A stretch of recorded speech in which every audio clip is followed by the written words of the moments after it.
On her way to the planetary camp, Aries Spring has her bag snatched at the spaceport, but fellow student Kanata Hoshijima stops him. 9 students from Carrot High School arrive at the planet MCPA for their planetary camp. Not long after setting foot, a mysterious sphere appears out of nowhere and swallows up the students. They end up adrift in space where they find an abandoned spaceship. Everyone except Aries makes it on board. At the risk of running out of fuel and also ending up lost in space, Kanata goes out and rescues Aries. Kanata runs out of fuel, but the other students form a human ladder to rescue Kanata and Aries. With everyone safely aboard on the spaceship, the students introduce themselves to each other, and Zach Walker learns that the sphere transported them 5,012 light years away from home. As paranoia sets in, realizing that the trip is impossible with the limited resources they have, the mood changes when Kanata inspires them to have hope, telling them how much he was in a similar position in a hiking trip, where his teacher died in an accident and he had to help his classmates survive 7 days in the wilderness. In addition, Zach finds planets the students can resupply on, en route to get back. The students unanimously nominate Kanata as the captain, and name the spaceship Astra after seeing the phrase "Per aspera de Astra" on a plaque inside the spaceship. The students arrive at the first resupplying stop, the wilderness planet Villivores. The students encounter strange forms of wildlife that include parachute plants and trampoline trees. As the students go around obtaining resources for the next leg of the trip, they encounter the mysterious sphere again, but this time manage to elude it. Kanata begins eating impulsively, while Quateri becomes upset at the situation, remembering that she came from a wealthy family that did not love her. Quateri also turns against her little sister, Phoenicia, due to her being adopted into the family, much to the latter's sorrow. As night falls, Phoenicia becomes trapped when a trampoline tree suddenly rises and a winged beast snatches her away. Despite the dangers, Kanata jumps into the tree and grabs a javelin Lucia left on one of the trees to save Phoenicia. Quateri and Phoenicia reconcile their differences, and Kanata reveals that he was trained to be a world-class athlete by his father. With the students ready to leave Villivores, Zach confides to Kanata that he found out that Astra's communication systems were sabotaged, with the culprit likely being somebody in the group. As the Astra travels to the next resupplying stop, Shamur, Kanata secretly tries to figure out who the saboteur is, but doesn't know enough about everybody to make a determination. When Phoenicia recounts how a mysterious man in sunglasses arranged for her adoption into Quateri's family, Kanata theorizes that somebody wants them all killed, and warns everybody about the possible saboteur hiding among them. Ulgar reveals that he is the son of their school's vice principal, which puts the most suspicion on him. However, the ship is suddenly struck with micrometeorites, breaching the hull and disabling the main power supply. Without power, the Astra is caught in Shumur's gravity and begins plummeting into an uncontrolled descent. The group moves frantically to seal the holes and connect the ship's gravity controller to a backup generator. However, the gravity controller's safety mechanism kicks in when it detects a small flying alien creature, forcing Ulgar to shoot it with a glue gun. With the power restored, Zach is barely able to land the Astra safely. It is later revealed that Ulgar secretly possesses a real handgun. In light of their combined effort to prevent the Astra from crashing, the students conclude that the saboteur has a desire for survival as well, and decide not to actively investigate for the time being. They land on Shamur and begin foraging for food and encounter large, friendly bird-like aliens they dub Gruppies. Unfortunately, they discover that most of the edible plants on Shamur spoil extremely quickly, making them unsuitable for long-term storage, and the Gruppies are inedible, meaning they do not have enough food supplies for the next leg of the trip. Meanwhile, Yunhua deserts the ship, telling the crew to leave her behind. Kanata goes out to search for her and finds her. Yunhua reveals that her mother emotionally abused her and raised her into believing it was better to avoid the attention of others. At that moment, the large mushrooms scattered around the planet begin releasing poisonous spores, infecting all of the students except Kanata and Yunhua, who were wearing their spacesuits. Charcy tells them that there should be an antidote mushroom to counter the poison, and Kanata and Yunhua remember feeding a sick Gruppy a yellow mushroom that cured it. As Kanata gathers the antidote mushrooms, Yunhua begins to sing to calm her sick friends thanks to Kanata encouraging her to pursue her dream to be a singer. Kanata brings the antidote mushrooms back, curing his friends, while Yunhua gains more self-confidence. After the group recovers, they credit Yunhua's singing for helping keep them alive, and they find out that she is the daughter of the famous singer Lucy Lum. To symbolize her growth, Yunhua has her hair cut short. They then manage to find a stable food source and leave Shamur. Meanwhile, back at home, the authorities have all but given up on finding the missing students after an exhaustive search on McPaw. The parents of the missing students meet and consider whether they should declare their children legally dead. Only Aries' mom is genuinely concerned, while the other parents are quick to accept the decision to stop the search. The man in sunglasses that Funisia talked about earlier is silently sitting off to the side of the room. The only parent missing is Luca's father, Marco, who is a powerful and controversial government official. Back in space, the group has landed on the oceanic world of Arispade, which they consider a paradise. Food is plentiful, and Charcy discovers all life on the planet reproduces via parthenogenesis. Quateri starts teasing Aries about her feelings for Kanata, convincing her to try and confess to him. However, Kanata misunderstands Aries' words, angering her. Luca and Olger go fishing, with Luca trying to get Olger to open up, though Olger is shocked to learn the identity of Luca's father. Later that evening, the group has a picnic to celebrate their last night on Arispade, when Olger appears with his gun and holds Luca at gunpoint. Olger explains to everybody that he believes his older brother was murdered by Marco for investigating his corruption. As revenge, he seeks to kill Luca, who is Marco's eldest son and apparent heir. Luca then reveals that he is not Marco's heir, due to being intersex, having been born with male and female biology. In addition, he has been secretly adopted into the Esposito family before his condition was discovered, and was all but disowned when his younger brother was born. Olga realizes Luca is an outcast from his family just like him, and stands down. Suddenly, the island is hit by a quake, followed shortly by a tsunami. Most of the group manages to make it on the Astra safely, but Olger and Luca are washed away. Olger attempts to sacrifice himself to ensure Luca's safety, but they both end up being rescued by Kanata. After they leave Arispade, Olger apologizes to Luca and vows to return home alive to investigate his brother's death.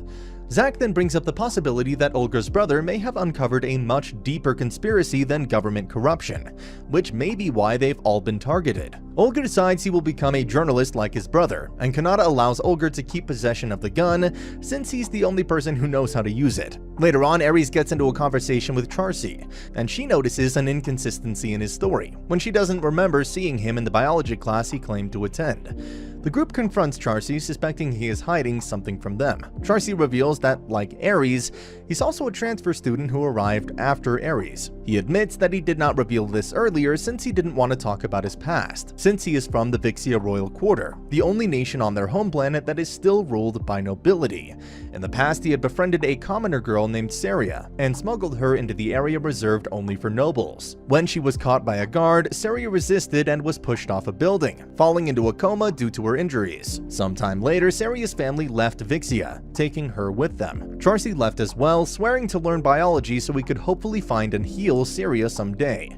The rest of the group are touched by Charcy's tragic story, and Charcy remarks that Aries reminds him a lot of Saria. Afterwards, the group reaches the next planet, Icarus. However, Icarus's rotation is perfectly in sync with its orbit around the sun, meaning that one side is permanently scorching hot while the other side is permanently freezing cold, meaning that the only safe place to forage is the region directly between both extremes. Unfortunately, as they attempt to find a landing spot, the Astra is attacked by a massive carnivorous plant, resulting in the Astra suffering significant damage that makes reaching space impossible. Zack points out that they don't have the parts or resources to repair the damage, so they'll have to accept living on Icarus as their new home. Later, Charcy leads a foraging party and discovers a second ship similar to the Astra.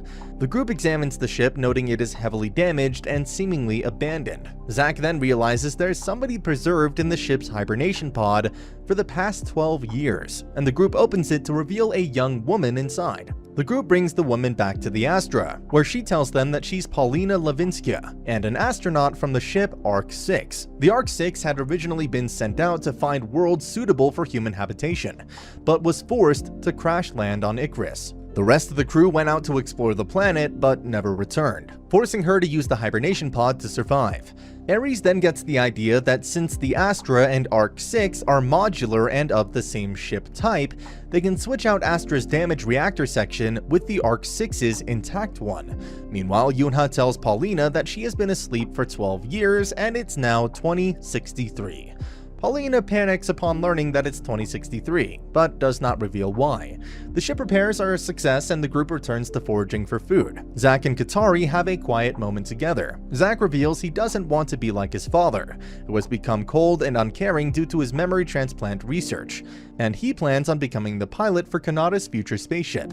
Katari finally admits her desire to marry Zach, and he reminds her that they already promised to marry when they were children. Before the group leaves Icarus, they head out to investigate the fate of Paulina's crew and discover they were eaten by carnivorous plants hidden underground. The group finally leaves Icarus and plans to hold a party for Paulina. Katari notices her and Phoenicia's blood types are an exact match, which is a highly unlikely coincidence for adopted siblings. Zach offers to perform a DNA test and is shocked to discover Katari and Phoenicia are genetically identical, which he privately reveals to Kanata. Zach and Kanata reveal to the whole crew that Phoenicia and Katari are clones. Together, the crew forms the theory that they all, except for Ares, are clones, younger replacements for their parents who will transfer their memories with technology developed by Zach's father. Meanwhile, all the parents except Ares and Charces are seen meeting and lamenting how the recently introduced Genome Control Act would expose their children as clones, which is why they stranded them in space to ensure their bodies would never be found. Back on the Astra, everyone is distraught by this revelation, but Kanata reassures them by claiming that even if their whole life was a lie, this trip has turned them into a family, and now they have more reason to return, to bring their parents to justice. Kanata then takes time to approach the crew members individually to see how they're doing, and most of them have found closure regarding their family situations. Zach and Katari decide to get married, announcing their engagement to the whole crew. Zach later restores the space telescope using parts from the Ark-6 and is able to bring up an image of their home planet. While the crew is celebrating, Paulina enters the bridge and becomes confused at the physical differences between Earth and the planet they're traveling to. When the crew shows no knowledge of a planet named Earth, Paulina becomes hysterical, prompting the crew to reveal that their home planet is called Astra. Pauline and the group talk with each other and discover that Earth and Astra both had the same history up until 1962, where in Astra's history, the Cuban Missile Crisis caused World War III, spurring the survivors to form a unified world government. Paulina then explains that on Earth, scientists discovered that an asteroid would strike the planet in 2057. The Ark ships were sent out to scout for habitable planets, and the entire population would evacuate through the use of artificial wormholes. The group then realizes that they were brought to what was left of Earth through one of these wormholes, where they came across the Ark-7, which had been left behind and never used. Paulina theorizes that Earth's population successfully settled on Astra, but covered up their own history for some reason. Ares suggests that rather than thinking on it too much, they should focus on getting home first. They arrive at the last planet, Golem. While foraging, Kanata encounters another wormhole and is narrowly able to escape. Realizing that the traitor will most likely get rid of them on Golem and take the last leg of the trip home themselves, Kanata decides to confront the traitor, who he has already figured out. He privately approaches Zach and Charcy to stage an ambush on Ulgar, but it is in fact a ploy to trick Charcy into exposing himself as the traitor. Kanata explains that the traitor would have to be the last person to be sucked into the wormhole, to ensure the entire group is eliminated. Charcy admits his role and reveals that he knew he was a clone from the start, and that his original name is Noah Vix, the current king of Vixia. Charcy reveals that he was originally supposed to be Noah's spare body and was raised since birth to believe that was his only purpose in life. When the Genome Control Act was passed, he was assigned the mission to eliminate the other clones. Kanata remains skeptical, pointing out how Charcy always deactivated the wormhole before it could suck anybody in. Charcy explains that he stopped his attempts because he did not want to harm Ares, who he reveals to be Syrah's clone, and that Syrah was Noah's daughter, the princess of Vixia. He reveals his true past, where Syrah helped raise him but was opposed to the cloning project, and Ares was born without her knowledge. Unwilling to subject Ares to a doomed fate, Syrah secretly had Ares' surrogate mother smuggle her out of Vixia to live a normal life. Syrah, however, is later pushed off a cliff and killed by an assassin. With Syrah's death, Charcy felt his mission was his only purpose in life. Kanata remains unconvinced and points out how much Charcy enjoyed interacting with everybody, and that their friendship is genuine. The other students also try to convince Charcy that he doesn't have to be beholden to Noah's wishes. Overcome with guilt, Charcy attempts to commit suicide by using a backup wormhole controller and creating a wormhole between himself and everybody else. Kanata charges straight at the wormhole, but uses his anti-gravity shoes to jump over it and tackle Charcy. Kanata convinces Charcy to stop his suicide attempt, but not before the wormhole is so close that he loses his right arm above the elbow in the process. This shocks Charcy back to his senses, and Kanata reminds him of the promise he made earlier of how he would be Kanata's second-in-command on his future spaceship. One of the final scenes shows Kanata's arm floating above Earth. Kateri is unable to stop the bleeding, and Charcy helps Kanata back to the Astra. Despite Charcy's actions, Kanata and the rest of the group still accept Charcy as one of their own, convincing him to live for himself. After they forage enough food to leave Golem and Kanata has some time to rest with Ares taking care of him, Charcy tells everybody about the truth of Astra and Vixia. In the past, the nations of Earth developed wormhole technology to evacuate the population to Astra. However, when the plan was revealed to the public, war immediately broke out as different nations attempted to fight over land on Astra, and the wormholes were misused as weapons. A single world government was finally formed to bring about peace, but not after half the population of Earth, or Astra, was killed. As a result, the world government decided to destroy all of the wormholes to prevent them from ever being used again. They also decided to manipulate history so that later generations would be unaware of the wormhole technology that brought them to Astra. In reality, 100 years had passed since Earth was destroyed, making the true year 2163. The students decide to tell all of Astra the truth. However, their originals and the government remain obstacles to their return. Kanata has the Astra briefly stop above Mkpa, so they can get into the communication system so Astra can send a message containing their entire story and pictures of the planets they visited to her mother, Emma, who the group knows they can trust, with instructions to contact a police officer that worked with Olga's brother. As they return to Astra, they are greeted by a fleet of warships who welcome them home and inform them that their originals have been arrested for illegal cloning and attempted murder. The man, who is the younger brother of the king Vixia, is responsible for Sirius' assassination, and the transfer of Ares to Team B5 is also arrested. After their return, the group becomes celebrities overnight. Kanata and Charcy convince the government to reveal the truth about Earth, with Katana managing to defuse the resulting public uproar by writing a best-selling book recounting his experiences during his journey home. Charcy becomes the new king of Vixia, but immediately gives up all political power, opens Vixia's borders, and releases wormhole technology to the public. As a relic of the old Earth era, the Astra is put into a museum. All the kids except for Phoenicia finally graduated from high school. 7 years later, Olger has become a journalist. Paulina is a teacher at Carrot High School, and Phoenicia is now in high school. Ares, Kateri, and Luca attend Yunhua's concert, where Ares reveals Kanata finally proposed to her for marriage. Luca looks and dresses more like a woman. Kateri and Charcy have successful modeling careers. Meanwhile, Kanata has used his fortune to buy the Astra as well as a new prosthetic arm designed by Zack. Together with Zack and Charcy, they head off into space to explore new worlds to place wormholes on. When asked why he came, Charcy says he's keeping his promise. And that's the end of the video. As always, if you liked what you saw, subscribe to the channel. I'll be uploading a lot of videos just like this, so I'll see you at the next one.